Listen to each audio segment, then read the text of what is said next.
नमस्कार। राज्य शिक्षा शोध एवं प्रशिक्षण परिषद पटना बिहार में आपका स्वागत है। बच्चों, आज हम लोग कक्षा 9 के विज्ञान विषय के अंतर्गत ध्वनि का अध्ययन करेंगे और जानेंगे कि ध्वनि क्या है, यह उत्पन्न कैसे होती है। बच्चों, आप पाएंगे कि सुबह से लेकर शाम तक, जब आप सो के उठते हैं और सोने के पहले तक, और आप जब सो जाते हैं तब भी चारों तरफ आप पाएंगे कि ध्वनि का एक वातावरण रहता है। हम हमेशा कुछ न कुछ आवाज़ सुनते रहते हैं। ये आवाज़ें विभिन्न प्रकार के स्रोतों से उत्पन्न होकर हमारे तक आती हैं। वो चाहे मनुष्य की आवाज़ हो, हमारे अगल बगल कोई गाना बज रहा हो, कोई टीवी चल रहा हो, दो लोग बात कर रहे हो, कोई जानवर बोल रहा हो, कीट पतंगा बोल रहा हो। रात में आप देखिए जो विभिन्न प्रकार के कीट पतंगों की आवाज़ें आती हैं, तो झींगुर की आवाज़ें आती हैं। आप पाए होंगे बरसात के दिनों में ज़्यादा ये होता है, झींगुर की आवाज़ें आती है। मेढक की टटर, गाय है, कुत्ता है, सभी जीव कुछ न कुछ बोलते हैं, ध्वनियाँ उत्पन्न करते हैं। हम मनुष्य भी ध्वनियाँ उत्पन्न करते हैं। हम अपनी अपनी भाषाओं में बात करते हैं तो ध्वनि उत्पन्न ही होता है। इसके अलावा भी विभिन्न प्रकार से हम ध्वनि उत्पन्न कर सकते हैं या होती रहती हैं। जब कोई वस्तु कहीं गिरती है तो उसके टकराने से आवाज़ आती है, टूटने से आवाज़ आती है। तो ये विभिन्न प्रकार की चीज़ें आप देखेंगे कि ध्वनि का एक वातावरण हमारे चारों ओर बना होता है। और ध्वनि क्या है, आइए जानते हैं इसको। अभी आप देखें अपने स्क्रीन पे तो आप पाएंगे कि लिखा है कि ध्वनि ऊर्जा का एक रूप है। हम आप सभी जानते हैं बच्चों कि ऊर्जा क्या है, कि ऊर्जा को न उत्पन्न किया जा सकता है न इसे नष्ट किया जा सकता है। यह अपने रूप को बदल लेती है, और रूप को बदलती है तो उन्हीं रूपों में से एक रूप ध्वनि है। यानी ध्वनि ऊर्जा का एक रूप है। यानी ध्वनि जो है, जो ऊर्जा है, वो विभिन्न प्रकार के रूपों से होते हुए ध्वनि उत्पन्न होती है। जैसे कि अभी आप देखें, ये मेरे दो हाथ हैं, मैंने इन हाथों क्या किया, ऐसे बजाया, मैंने ताली बजाई, आप भी ताली बजाते होंगे, और जैसे ही मेरे ये दो हाथ टकराए ध्वनि उत्पन्न हुई, एक आवाज़ उत्पन्न हुआ। तो यहाँ दो वस्तुओं के टकराने से, और ऐसे ऐसे भी आप अगर हाथ को रगड़ेंगे तो इसमें भी आवाज़ आती है। यानी कि रगड़ते हैं जब हम तो वहाँ भी आवाज़ होती है। आप लोग सीटी बजाए होंगे बच्चों, जब आप सीटी बजाते हैं तो उसमें हवा फूंकते हैं, वहाँ भी आवाज़ उत्पन्न होती है।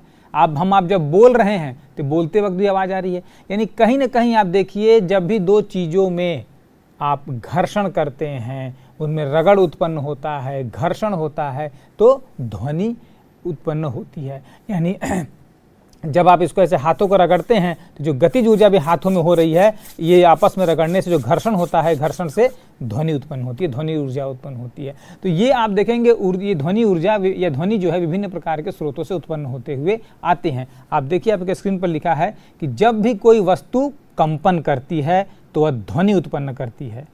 कंपन करती है तो ध्वनि उत्पन्न करती है। कंपन का अर्थ है कि किसी वस्तु का तेजी से बार बार इधर उधर हिलना या गति करना। हम सभी मनुष्य अपने वाक तंतुओं के कंपित होने के कारण बोलने में या ध्वनि उत्पन्न करने में सक्षम होते हैं। तो बच्चों, एक चीज़ देखें यहाँ पर कि कंपन क्या है। देखें बच्चों, अब हम जानने का प्रयास करते हैं कि कंपन क्या है। आपने पढ़ा था कि जब कोई वस्तु कंपन करती है, यानी एक पेन है, मेरे हाथ में एक पेन है। अब कंपन का मतलब भी होगा, देखिए ऐसे ऐसे हिलना, तेजी से ऐसे हिलना, देख रहे हैं। अभी ये जो है मेरे इस तरह हिलाने से ये इधर उधर हिले, अपने स्थान पर यहाँ पे है, परंतु अगल बगल क्या करे, हिल रही है। एक ही स्थान पर रहते हुए ये दाएं बाएं या ऐसे से हिल रही है। देखिए, तो ये कंपन कर रही है। अब ये बहुत बड़े स्तर पर कंपन हो रहा है। क्या आपको स्पष्ट रूप से दिख रहा है? बहुत सारे कंपन जो हैं सूक्ष्म रूप से भी होते हैं, जो हमारी आंखों से नहीं देखे जा सकते। उनके लिए हम सूक्ष्मदर्शी या विशेष प्रकार के यंत्र का प्रयोग करते हैं। तो जब वस्तुओं में कंपन होती है, और जब कंपन होती है, ये धीरे धीरे कंपन करेगा, तो क्या करेगा, अगल बगल के जो इसका वातावरण है, हवा है चारों तरफ, तो जो वातावरण है, हवा में जो गैसें हैं, गैसों में जो अणु होते हैं, तो ये कंपन करने से क्या होता है कि ऊर्जा उत्पन्न होती है। इसे कंपन करने से ये गतिज ऊर्जा में आता है, और अपनी ऊर्जा को ये अगल बगल के जो अणु हैं उन माध्यम में के उनको ये ट्रांसफ़र कर देता है। उनको ये एक समझ धक्का सा देना, धक्का देने से क्या होता है, उसमें ट्रांसफ़र होता है। तो वो अणु फिर अपने बगल वाले अणु को ट्रांसफ़र करता है, वो एनर्जी वो वहाँ कंपन करता है, और फिर दूसरे को ये ऊर्जा दे देता है, दूसरा वाला फिर आगे, और ऐसे ही बढ़ते बढ़ते ध्वनि जो है हमारे कानों तक आती है। इसको आप चित्र के माध्यम से भी देखेंगे कि कैसे ये कार्य किया जाता है। देखिए बच्चों, आपके चित्र में आप देखेंगे तो वहाँ पर आप पाएंगे कि एक चित्र बना है, एक यू आकार का एक उपकरण है। ये जो यू आकार का आप उपकरण देख रहे हैं, इस उपकरण की यह विशेषता है, जैसे आपके घर में चिमटा सा होता है, कुछ उसी तरह का ये उपकरण है। और इसकी यह विशेषता है कि इसके ऊपर जो छोर हैं, ऊपर के जो दो छोर हैं, उस पर अगर आप किसी रबड़ का एक मोटा सा पैड ले लें और उससे कस के इस यंत्र को उस रबड़ पैड पर मारिए और उसको ध्यान से अपने कान के पास लेके आइए, आवाज़ सुनेंगे तो आवाज़ सुनाई देगा। रबड़ के पैड पर इसको कस के अगर आप पीटें या ठोकें और तुरंत कान के पास लेके आएँ तो ये आवाज़ सुनाई देगा। और वो आवाज़ कैसे होता है, ये कांपता रहता है। अगर आप आंख से ध्यान से देखेंगे तो इसमें हल्का कंपन या गति समझ में आएगा आपको, और उस गति करने से जो अगल बगल की हवा है वो हवा से आप कान में सुनेंगे तो आवाज़ आती है। यानी क्या कर रहा है, अगल बगल के वातावरण में जो अणु हैं उनको ये जो कंपमान अवस्था में आता है तो वहाँ से उन अणुओं को अपनी ऊर्जा स्थानांतरित करता है और वो धीरे धीरे हमारे कान तक ध्वनि के रूप में पहुँचती है। अभी आप देखें इस चित्र में बना हुआ है किस प्रकार से ये अणु हैं, जो गोल गोल नीले रंग के डॉट्स आपको दिखाई दे रहे हैं, ये मानिए कि माध्यम के अणु हैं। और ये उस जो यंत्र के चारों बगल जो दोनों तरफ ये चित्र बना है, एक एरो सा 3-3 का निशान बना है, ये कंपन की अवस्था दिखा रहे हैं कि कंपमान अवस्था में है, कंपित है अभी यह वस्तु। और जब कंपित अवस्था में है तो किस तरह से अणुओं को अपनी ऊर्जा दे रहा है। यानी उसके माध्यम के ठीक बगल में जो अणु देखिए, जहाँ पे देखेंगे 2 प्रकार के यहाँ पे अवस्थाएँ दिख रही हैं अणुओं की। एक तो वहाँ पे माध्यम के कण या अणु जो हैं पास पास हैं, और दूसरा आपस में माध्यम के जो कण हैं वो दूर दूर हैं। आप देखें बीच में दूर दूर हैं और उस शुरुआत में फिर उसके बाद पास पास में फिर दूर दूर हो जाते हैं, और इसी तरह से यह चलता रहता था। जब माध्यम के कण आपस में पास पास होते हैं तो इनको कंप्रेशन या संपीडन कहते हैं। इस अवस्था को जब माध्यम के कण एक दूसरे के बहुत पास आ जाते हैं तो वहाँ पे संपीडन की अवस्था होती है, और जब यही कण माध्यम के दूर दूर चले जाते हैं तो यह विरलन या विरल अवस्था आती है, जब वो दूर दूर चले जाते हैं। तो संपीडन विरलन और संपीडन विरलन करते हुए यह जो है ध्वनि उत्पन्न होती है और हमारे कान तक पहुँचती है। तो ये एक चित्र के माध्यम से बच्चों हमने समझा कि किस तरह से ध्वनि उत्पन्न होती है जब कोई वस्तु कंपन करती है। आपने देखा जो यू आकार का शेप का जो एक वस्तु था उसको रबड़ के पैड पे मारा, वो कंपित हुआ, जैसे मैंने दिखाया था वो ऐसे ऐसे कंपन कर रहा था, और कंपन करने से अगल बगल के जो माध्यम है हवा के जो कण हैं चारों तरफ, वो कणों को अपनी ऊर्जा दे रहा था, ऊर्जा स्थानांतरित होकर जा रही थी। कहीं पे कण बहुत सघन अवस्था में थे, पास पास थे, और कहीं थोड़े दूर दूर थे। सघन वाली अवस्था को संपीडन कहते हैं और दूर जो अवस्था है उसे विरलन कहते हैं। आइए एक और चित्र के माध्यम से समझते हैं कि यह कार्य कैसे करता है। जो ध्वनि जो है एक तरंग का रूप होती है बच्चों, और ये तरंग किस तरह से जाती है। देखिए ध्वनि कैसे संचरण करती है कि ध्वनि कंपन करती हुई वस्तुओं से उत्पन्न होती है, और ध्वनि ठोस, द्रव और गैस इन तीनों माध्यम से होकर गुजरती है या गति करती है। ठोस, द्रव, गैस यानी अभी हम बोल रहे हैं हमारे चारों तरफ हवा का वातावरण है तो गैस हो गया। ठोस यानी जब आप किसी टेबल पे अपना हाथ थपथपाते हैं, कोई वस्तु जमीन पे गिरती है, कोई ठोस वस्तु। और द्रव अर्थात पानी में ये ध्वनि की तरंगे जो हैं वो ट्रेवल करती हैं, गुजरती हैं। या माध्यम का अर्थ समझ लें कि वह माध्यम जिसमें से ध्वनि गुजरती है उसे माध्यम कहते हैं। यानी ध्वनि तरंगों को गुजरने के लिए कुछ चाहिए, एक सहायता समझ लें कि कुछ चाहिए होता है जिसके माध्यम से ये गुजर सकें, जिसको ये टच कर सकें, और टच करते हुए एक स्थान से दूसरे स्थान तक जाएं, तो उस चीज़ को माध्यम कहते हैं। माध्यम ठोस, द्रव, गैस 3 हो सकता है। यदि माध्यम का अभाव है तो ध्वनि एक स्थान से दूसरे स्थान तक नहीं जा सकती। यानी जब निर्वात की स्थिति आ जाए, जब जहाँ पे हवा भी न हो, तो वहाँ पे ध्वनि जो है एक स्थान से दूसरे स्थान तक नहीं जा सकती हैं। और ध्वनि एक स्थान से दूसरे स्थान तक तरंग के रूप में जाती है, और इन तरंगों को आप देखेंगे आगे के चित्र में कि इन तरंगों को हम अनुदैर्ध्य तरंगे कहते हैं। अनुदैर्ध्य तरंगे कहने का अर्थ यह हुआ कि इन्हें एक माध्यम की आवश्यकता होती है, माध्यम की आवश्यकता होने की वजह से अनुदैर्ध्य तरंगे कहते हैं। अब देखिए ध्वनि तरंगों का संचरण कैसे होता है।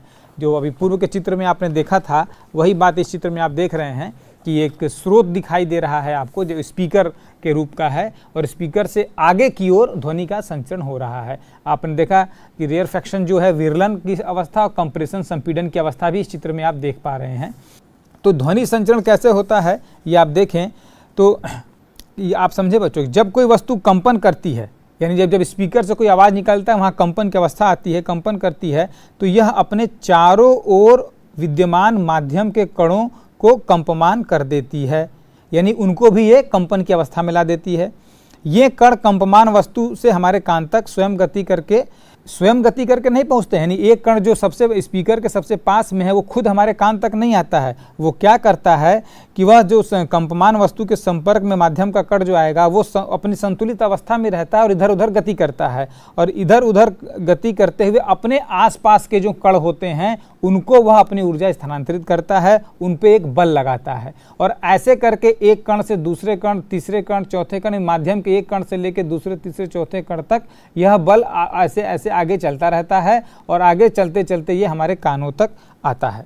और जैसे आगे चलते चलते आपने देखा कि हमारे कानों तक आता है, तो ये एक तरंग गति के रूप में हुआ कि एक ओर से ये जो ध्वनि जो जहाँ स्रोत से उत्पन्न होती है वहाँ से चलती है और धीरे धीरे धीरे करते करते कणों के माध्यम से हमारे कान तक आती है। आगे आप इस चित्र में अभी देख रहे हैं कि विरलन और संपीडन, तो विरलन संपीडन होते हुए आप पाएंगे कि विरलन और संपीडन जो है, यानी कि कहीं पर माध्यम के कण एक दूसरे के पास आते हैं और कहीं पर माध्यम के कण एक दूसरे से दूर जाते हैं, और यह क्रिया बार बार होती रहती है जिससे कि एक तरंग उत्पन्न होता है, और ये संपीडन और विरलन ध्वनि तरंगों का निर्माण करते हैं। यानी अभी जो मैं बोल रहा हूँ, मेरे मुंह से जो ध्वनि निकल रही है, ये जो ऊर्जा निकल रही है, वो मेरे मुंह से बाहर आते ही यह ऊर्जा जो माध्यम के कण हैं वह संपीडन और विरलन की अवस्था में आते रहने से ध्वनि तरंगों का निर्माण होता है, और वह जो है आगे बढ़ता रहता है और सुनने वालों के कान तक जाता है। यानी कि संपीडन विरलन जो है ध्वनि तरंगों का निर्माण करते हैं, और संपीडन विरलन क्या एक अवस्था है जो ध्वनि स्रोत है उसके आसपास के वातावरण के माध्यम के कणों पर निर्भर करता है। जहाँ पर संपीडन अवस्था वहाँ होगी जहाँ पर माध्यम के कण आपस में पास पास आ जाते हैं, और विरलन की अवस्था जब वो दूर जाते हैं, यानी पास आना, दूर जाना, पास आना, दूर जाना, यह कार्य बार बार होता है, और वहाँ पे आप देखेंगे कि ध्वनि तरंगों का निर्माण होता है। अब यहाँ आइए, एक चित्र उसके नीचे भी आप देख सकते हैं दिया गया है, जिसमें एक तरफ आयाम लिखा है और एक सीधी रेखा है, उस पर कुछ ऊपर नीचे रेखाएं खींची गई हैं। ये ध्वनि तरंगों की चाल है बच्चों। जो एक माध्यम में जो बीच में सीधी रेखा देख रहे हैं, यह उसकी औसत चाल समझ लें, सीधी लाइन जा रही है, और जो ऊपर नीचे ये ध्वनि तरंगे हैं, यानी माध्यम के कण हैं।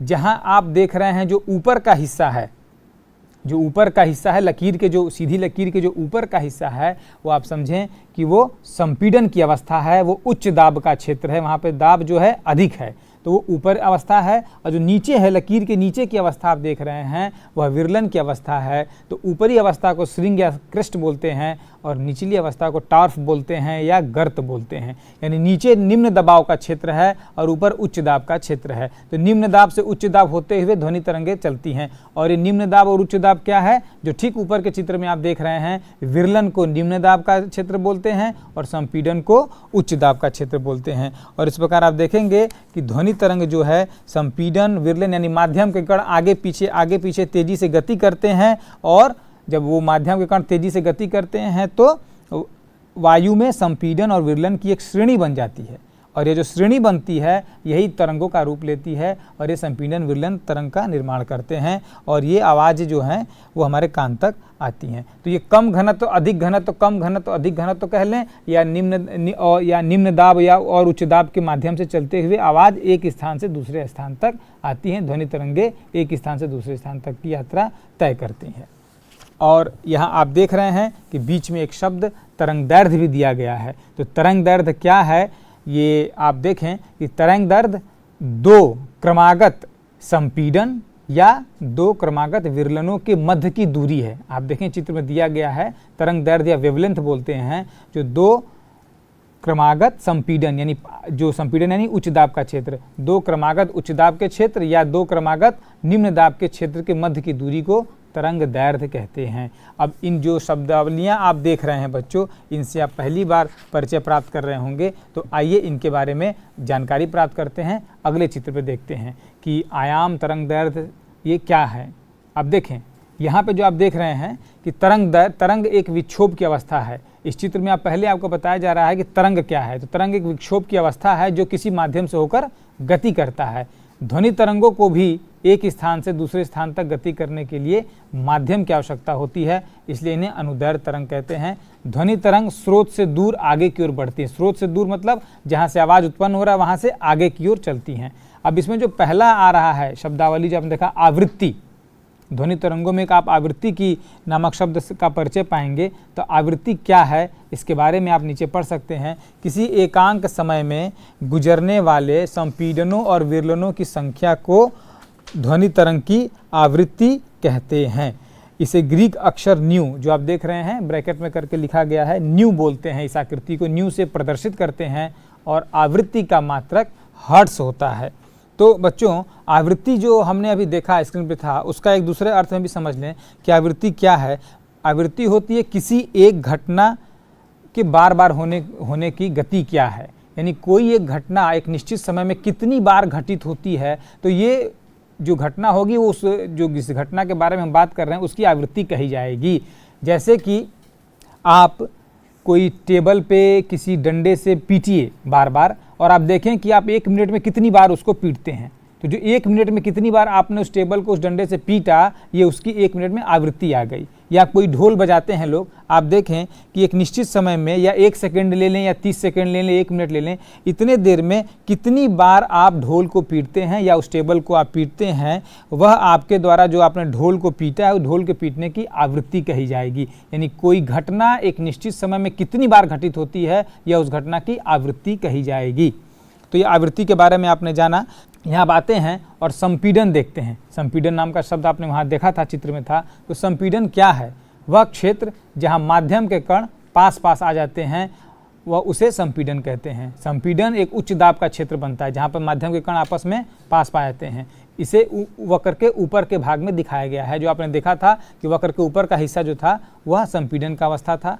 दूसरा विरलन, वह क्षेत्र जहाँ माध्यम के कण दूर दूर हो जाते हैं, इन्हें वक्र में नीचे के भाग में दिखाया गया है। यहाँ निम्न दाब का क्षेत्र बनता है। और तरंग दैर्ध्य, जैसे मैंने बताया कि तरंग दैर्ध्य संपीड़नों या विरलनों के मध्य की दूरी को तरंग दैर्ध्य कहते हैं। 2 क्रमागत, और इसे ग्रीक अक्षर लैम्डा से प्रदर्शित करते हैं। तरंग दैर्ध्य को लैम्डा से प्रदर्शित किया जाता है। आइए अब अगले चित्र पे चलते हैं। अब यहाँ एक और शब्द है बच्चों, आवर्तकाल। अब आवर्तकाल किसे कहेंगे? कि 2 क्रमागत संपीड़नों या 2 क्रमागत विरलनों को किसी निश्चित बिंदु से गुजरने में लगे समय को तरंग का आवर्तकाल कहते हैं। अथवा एक संपूर्ण दोलन के लिए या एक संपूर्ण दोलन में लिए गए समय को ध्वनि तरंग का आवर्तकाल कहते हैं। इसे टी अक्षर से निरूपित करते हैं और इसका मात्रक एस या सेकंड या एस होता है। अब यहाँ ये अब देखें कि एक निश्चित बिंदु से गुजरने का अर्थ ये हुआ कि जब अधिकतम मान होता है, यानी जब उच्च दाब का क्षेत्र होता है, ऊपर वाले जो आपने देखा था चित्र में, जो ऊपर भाग में दिखाया गया था, तो अगर आप देखें कि संपीड़न की अवस्था चलती है, संपीड़न से फिर विरलन आता है, विरलन से फिर संपीड़न, जब दोबारा संपीड़न पे आता है तो ये एक दोलन माना जाएगा। यानी जहाँ से शुरू हुआ वापस उसी क्षेत्र पे आना, उच्च दाब से शुरू होता तो वापस उच्च दाब तक आना, यह एक दोलन कहा जाता है। तो लिखा है कि एक संपूर्ण दोलन में लिए गए समय को, यानी एक दोलन उच्च दाब से निम्न दाब और पुनः उच्च दाब तक जाने में ध्वनि तरंग ने जितना समय लिया उसे आवर्तकाल कहते हैं। तो इसे आवर्तकाल कहते हैं बच्चों। आइए अब कुछ और शब्दावलियों के बारे में जानकारी प्राप्त करते हैं। देखिए आयाम, यह शब्द भी आपने देखा होगा। आयाम क्या है? तो आप देख सकते हैं, यहाँ लिखा है कि ध्वनि का आयाम जितना अधिक होगा ध्वनि तरंग में ऊर्जा उतनी ही अधिक होगी। अब आयाम क्या किसे कहते हैं? नीचे देखें कि किसी माध्यम में मूल स्थिति के दोनों ओर अधिकतम विक्षोभ को तरंग का आयाम कहते हैं। अब आप इस चित्र में देखें, एम्पलीट्यूड या आयाम इसे लिखा गया है, जहाँ पे वहाँ देखेंगे ए ऊपर भी है, मध्य लकीर के ऊपर भी ए है और मध्य लकीर के नीचे भी ए लिखा हुआ है। यहाँ पर ऊपर और नीचे ए लिखे का मतलब है कि वो विस्तार बता रहा है, उच्च दाब और निम्न दाब के बीच का पूरा रेंज कहें विस्तार बता रहा है। तो कहाँ तक ध्वनि तरंग फैल करके जा रही है, तो जहाँ जितना दूर ऊपर और जितना दूर नीचे जाएगी, इससे ध्वनि की प्रबलता ज्ञात की जाती है। जैसे अभी मेरी आवाज़ की एक प्रबलता है, मैं कितना तेज बोल रहा हूँ, कितना धीरे बोल रहा हूँ, ये आप देख सकते हैं। कोई वस्तु जब बहुत जोर से या बहुत गति के साथ जमीन पर टकराती है, कितना तेज आवाज़ करती है, वह उस ध्वनि की प्रबलता होती है। यानी अगर उसको चित्र के माध्यम दिखाएंगे तो कितनी दूर तक फैली, और तेज गति की जब कोई आवाज़ होती है तो आप देखेंगे वो बहुत दूर तक जाती है, यानी बहुत दूर तक फैलती है। आप इस चित्र से देखें, कोई बहुत तेज आवाज़ होगा तो ये जो ऊपर और नीचे दोनों तरफ ए लिखा गया है मध्य लकीर के, यानी कि जो श्रृंग और गर्त है, शिखर और गर्त है, ये दोनों का विस्तार बहुत ज़्यादा होगा, यानी आवाज़ वहाँ तक दूर तक चली गई है।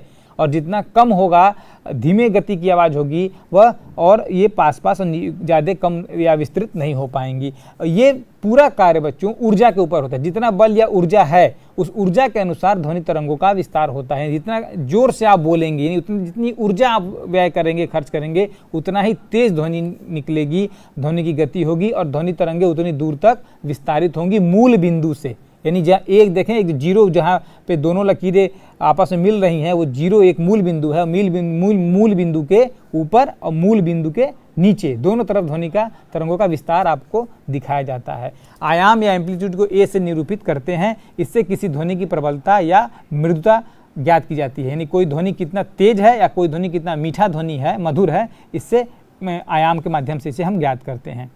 आइए कुछ और शब्दावलियाँ देखते हैं कि इसमें और क्या ध्वनियों के बारे में और क्या अवधारणाएं हैं। नेक्स्ट, अब ध्वनि की प्रकृति पे आते हैं बच्चों, कि प्रत्येक वस्तु से उत्पन्न होने वाली ध्वनि अलग अलग होती है। आप देखें, आप एक टेबल को किसी डंडे से पीटिए, फिर उसको हाथ से पीटिए, उस पर हाथ से मार के देखिए, आवाज़ भी बदल जाएगी। एक ड्रम को पीटने पे आवाज़ कैसा आता है, गिटार बजाने पे आवाज़ कैसा आता है, और बांसुरी को फूंकने से आवाज़ कैसा आता है, अलग अलग आवाज़ें आती हैं। इसका कारण क्या होता है, जैसा कि आपने अभी देखा ऊपर के चित्रों में और हमने जाना कि जो प्रत्येक स्रोत से उत्पन्न हुई जो ध्वनि का आयाम है, पहला तरंग दैर्घ्य व आवृत्ति अलग अलग होती है, और जब अलग अलग होती है तो ध्वनियाँ भी अलग अलग उत्पन्न होंगी।